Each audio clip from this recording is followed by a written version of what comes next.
أعوذ بالله من الشيطان الرجيم بسم الله الرحمن الرحيم وقال تعالى دليلا على البعث لما أنكروه هو الذي خلق لكم ما في الأرض جميعا ثم استوى إلى السماء فسواهن سبع سماوات وهو بكل شيء عليم. اور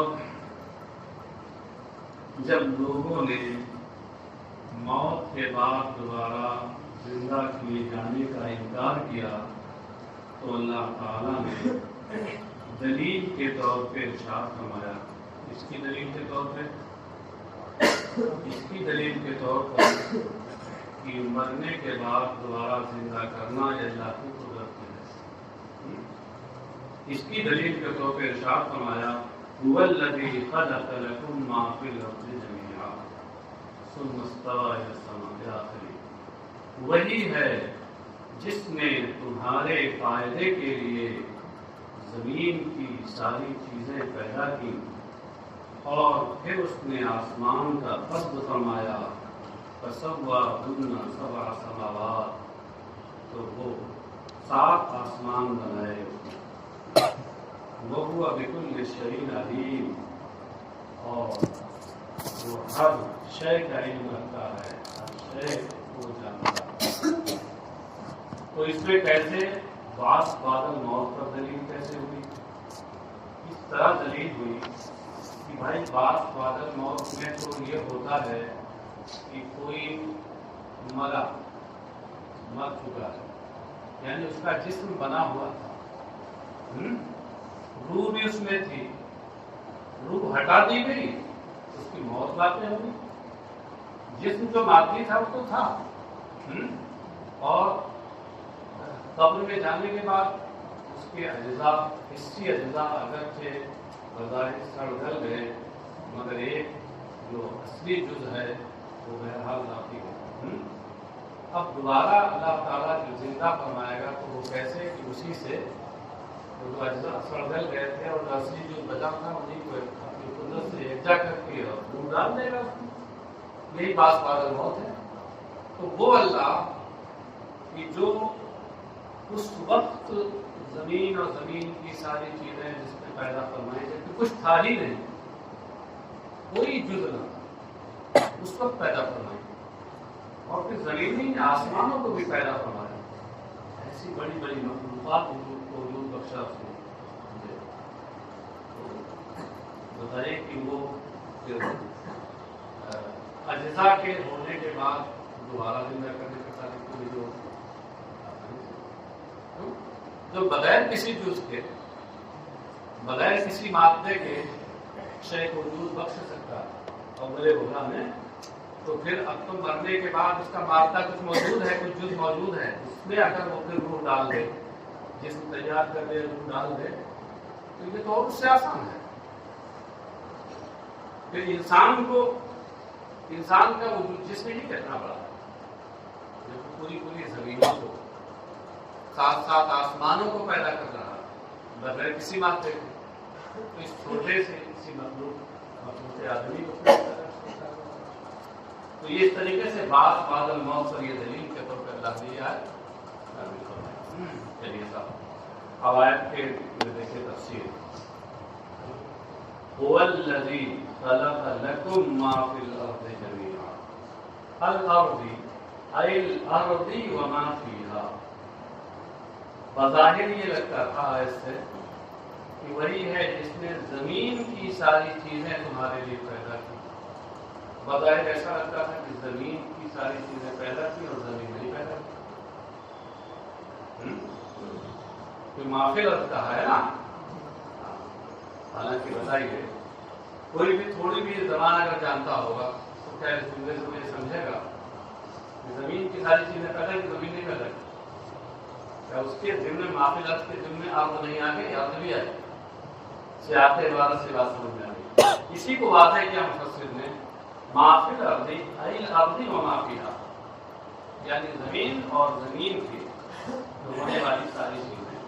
اس سے اشارہ اس بات کی طرف کیا کہ ارض سے مراد خالص ارض یہاں نہیں ہے, ارض سے مراد عالم سفلی ہے, عالم عجمی ہے جو آسمان آسمانوں اور عالم سفلی جو زمین سے متعلق ہے.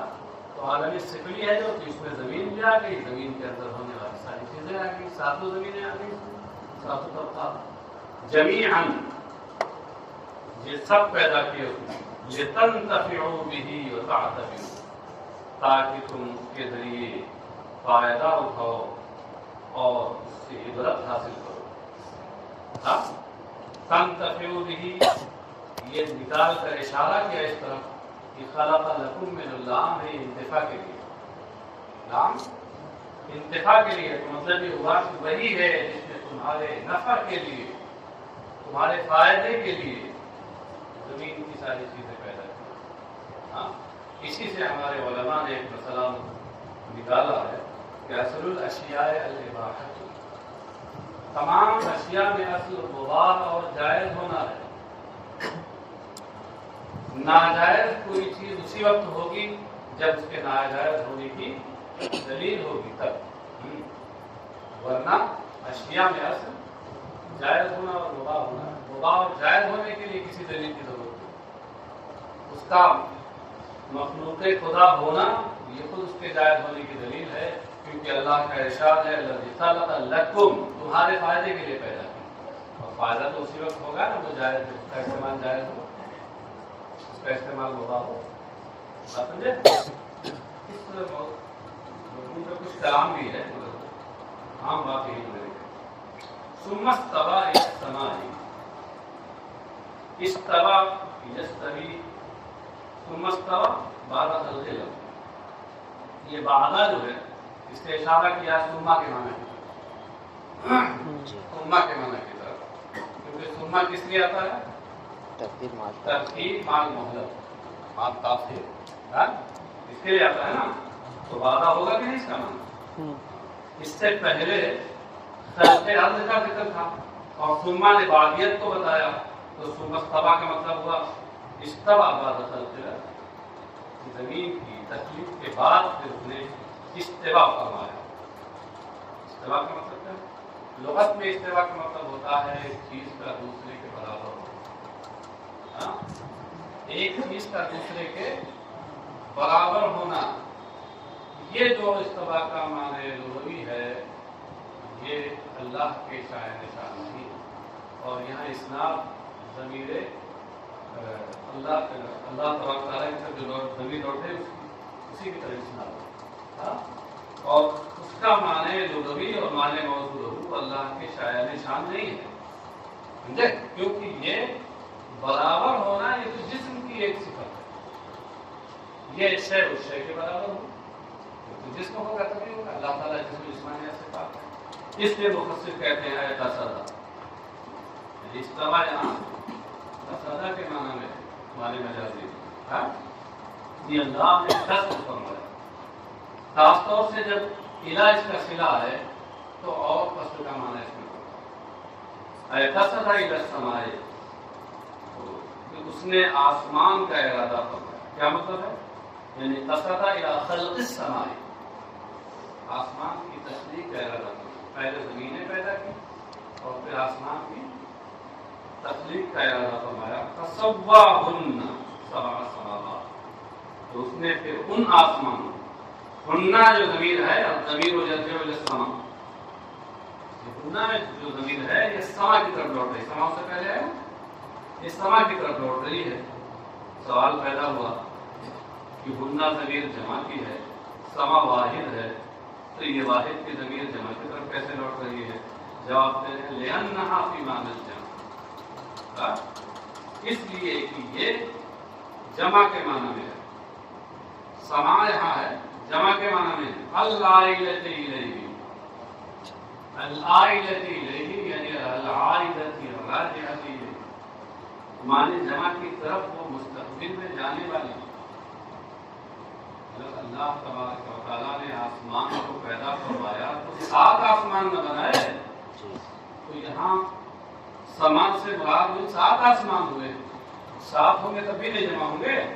باعتبار ما یعود الیہ, العائلۃ الیہ یعنی باعتبار ما یعود الیہ, مستقبل میں چونکہ وہ 7 آسمان ہونے والے تھے تو باعتبار ما یعود الیہ تو جمع ہو گئے نا، لہٰذا اب ہننا کی ضمیر اس کی طرف لوٹنا صحیح ہے۔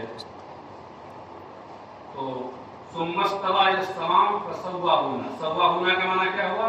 سيرهن سبع سماوات، سيرها سبع سماوات، کہ اللہ نے اسے 7 آسمان بنا دیے۔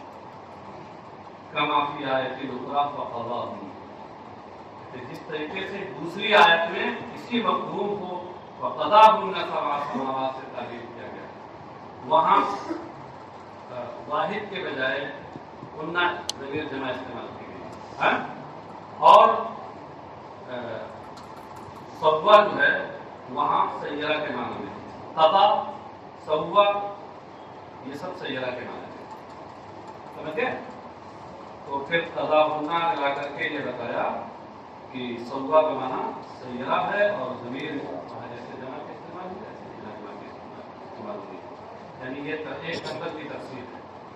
تفسیر کے کئی مرحلے ہوتے ہیں، درجے ہوتے ہیں، اس میں سب سے پہلا درجہ، سب سے اعلیٰ درجہ تفسیر القرآن بالقرآن کا، تو یہ قرآن کے قرآن سے تفسیر ہوئی نا، سواہنہ کی تفسیر قضاہنہ سے کی جو سیرہنہ کے معنی میں ہے، تو یہ تفسیر القرآن بالقرآن ہو گئی۔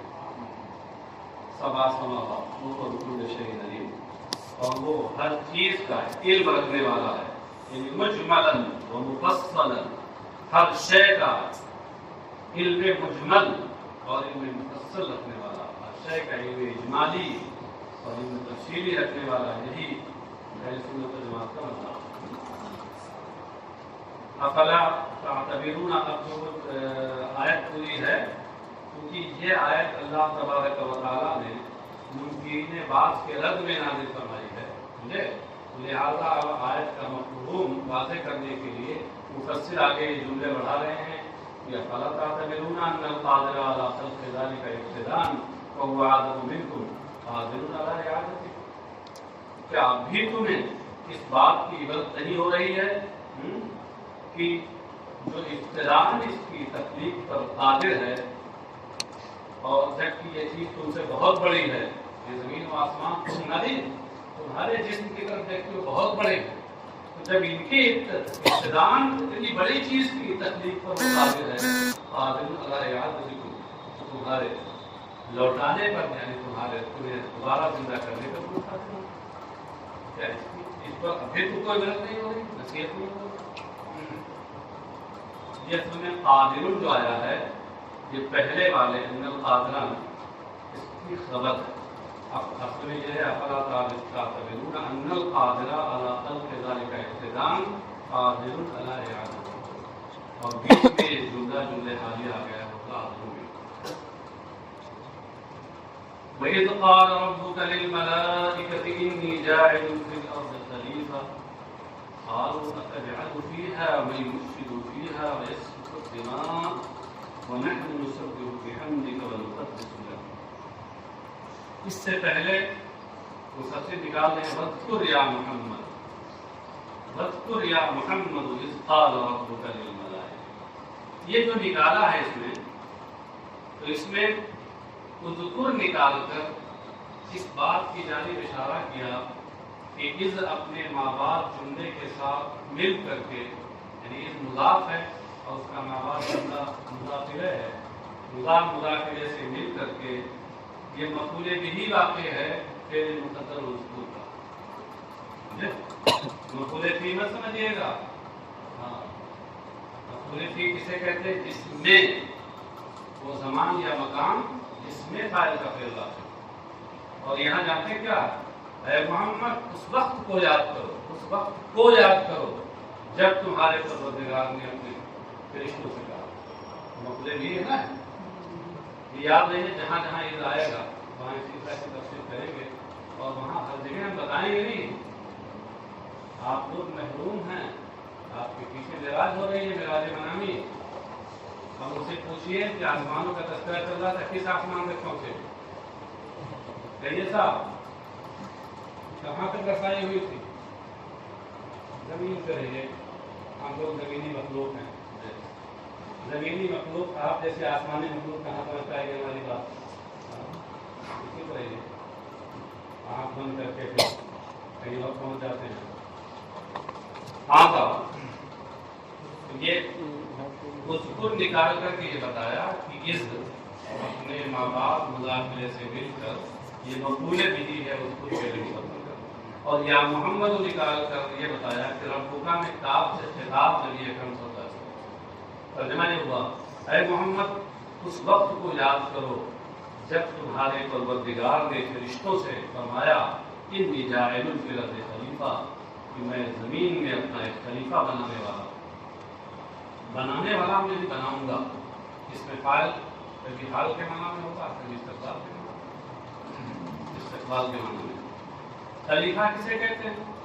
یخلفنی فی تنفیذ احکامی فیہا کہ جو زمین میں میرے احکام کو عملی جامہ پہنانے میں میرا نائب ہوگا، میری نیابت کرے گا.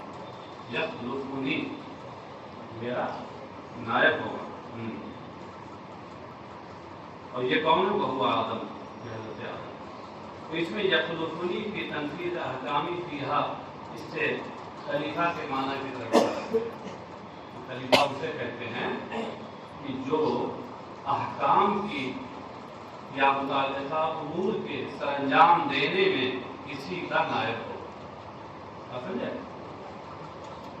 قالوا اتجعل فيها من يفسد فيها ويسفك الدماء.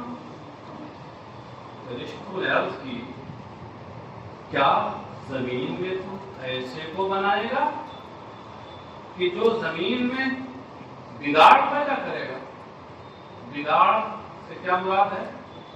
گناہ کرنا. اس سے پہلے بھی گزر چکا ہے منافقین کے بیان میں. یعنی جو زمین میں گناہ کر کے اور زمین کے نظام کو خراب کرے گا ایسے کو تو خلیفہ بنائے گا. ویسفک الدماء اور جو خونریزیاں کرے گا. کون بہائے؟ سبب ایسی کو بہانا. یسفک الدماء یریقھا. یسفکو کا معنی یریقھو. اراق یریقھو اراقۃ کا معنی بہانا. جو قتل کے ذریعے یا قتل سے کر کے وہ خونریزی کرے گا. یہ بالقتل میں جو با ہے یہ بائے سببیت بھی ہو سکتی ہے اور بائے تصویر بھی ہو سکتی ہے. ایک بات ہم نے بتایا تھا آپ کو بائے تصویر. بائے تصویر اس بات کو کہتے ہیں کہ جس کا مضمون ما قبل کے مصدر کی تفسیر و تصویر ہو. ما قبل میں کیا ہے؟ یسفک الدماء. یسفکو کا مصدر ہے سفک الدماء. اسی کی یہ تفسیر ہے کام کما فعل ابو الجان. جیسا کہ ابو الجن کی اولادوں نے کیا تھا.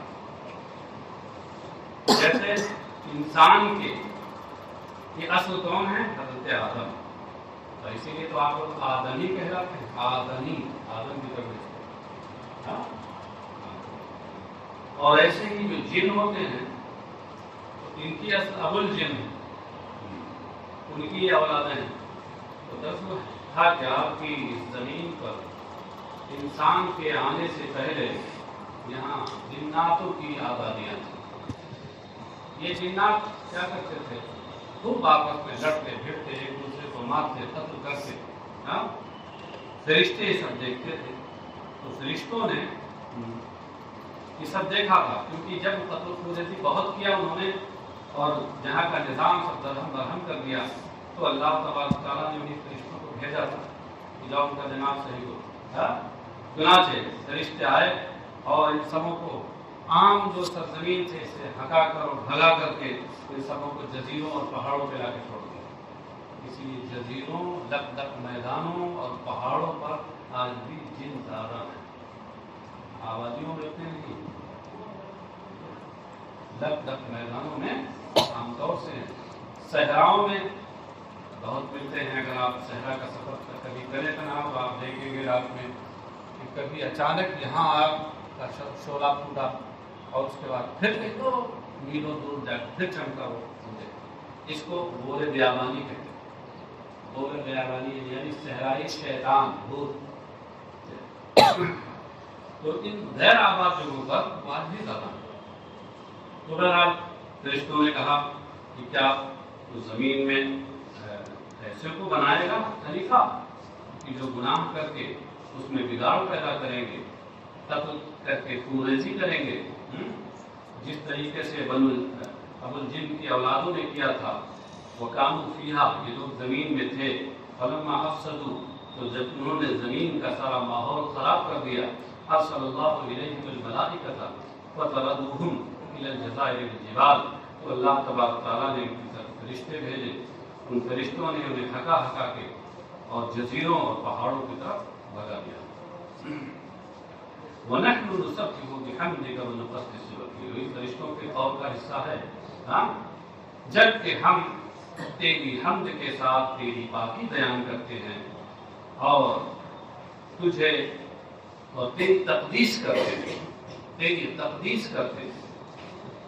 نحن نسبح بحمدک، بحمدک سے پہلے متلبسین نکالا، اس سے اس بات کی جانب اشارہ کیا کہ بحمدک میں جو با ہے یہ بائے ملاوست ہے، یہ بائے ملاوست ہے، یہ نسبح کے سے متعلق نہیں ہے بلکہ اس کا متعلق عبارت میں محذوف ہے، جو ملاوست کسی اس کے ماخذ سے بنا ہوا ہے، متلبسین ہے متعلقین۔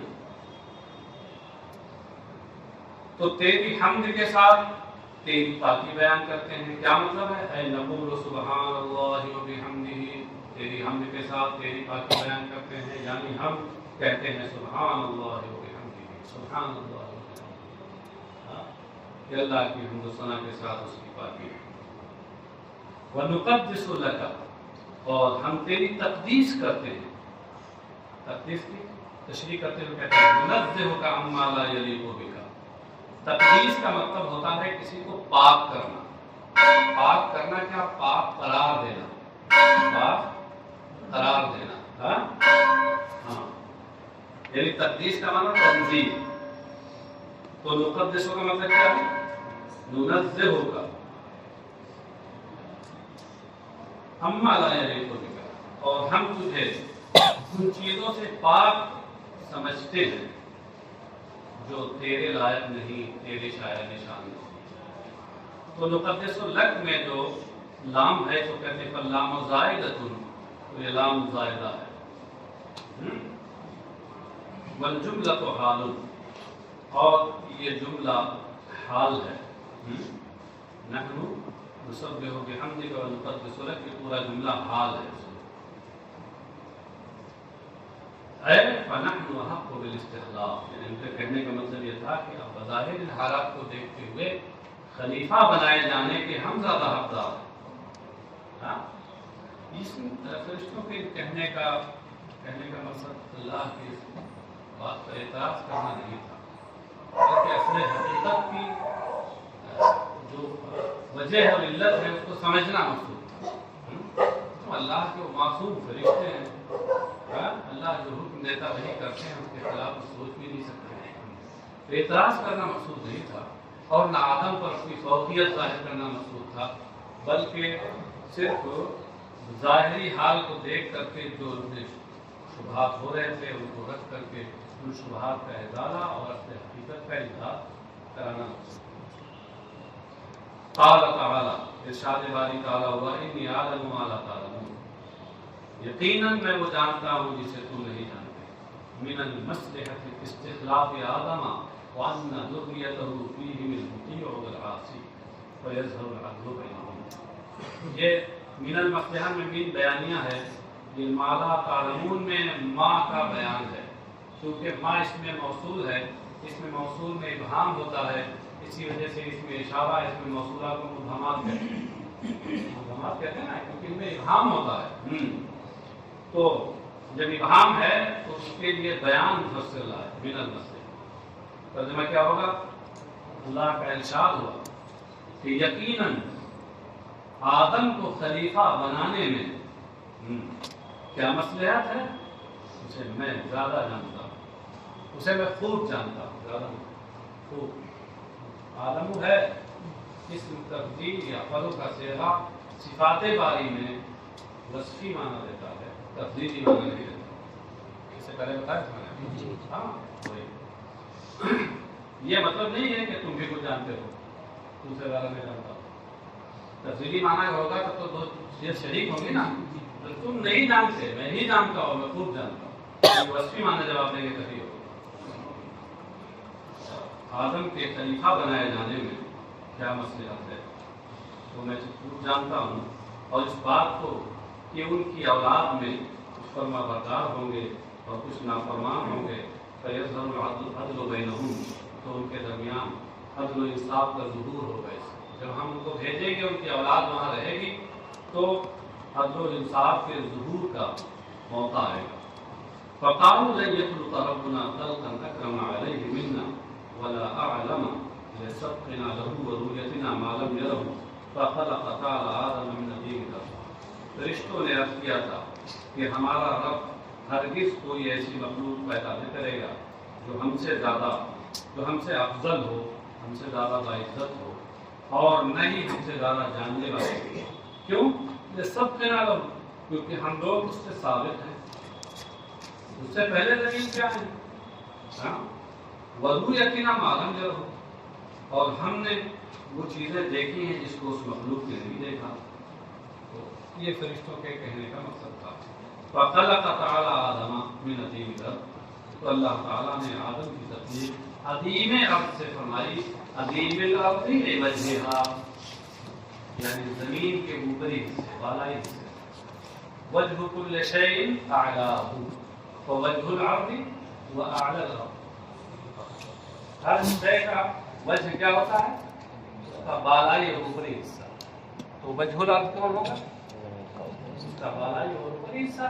تو چونکہ آدم کی تخلیق اللہ تبارک و تعالیٰ نے عظیم ارض سے کی تھی، اس لیے ایک قول کے مطابق اسی لیے ان کا نام آدم پڑا. کیسے تخلیق؟ اس کی تفصیل کیا ہے؟ بیان قبض منہا قبضۃ من جمیع الوانہا وعجلت بالمیاہ المختلفہ وسواہ. اس طور پر کہ اللہ تبارک و تعالیٰ نے اس عظیم ارض سے تمام اس کے رنگوں سے ایک مٹھی مٹی لی، یعنی خود نہیں فرشتوں سے کے ذریعے، وہ عجلت بالمیاہ المختلفہ، اور مختلف قسم کے پانیوں میں مٹی کو گوندھا گیا، خمیر تیار کیا گیا. وسواہ، اور پھر اسے برابر معتدل فرمایا. ونفخ فیہ روحا، اور پھر اس پتلے میں جس میں روح پھونک دی. فصار حیوان حساس بعد ان کان جمادا، تو وہ ایک حساس جاندار بن گیا، جبکہ اس سے پہلے وہ جماعت تھا جس کے اندر احساس نہیں.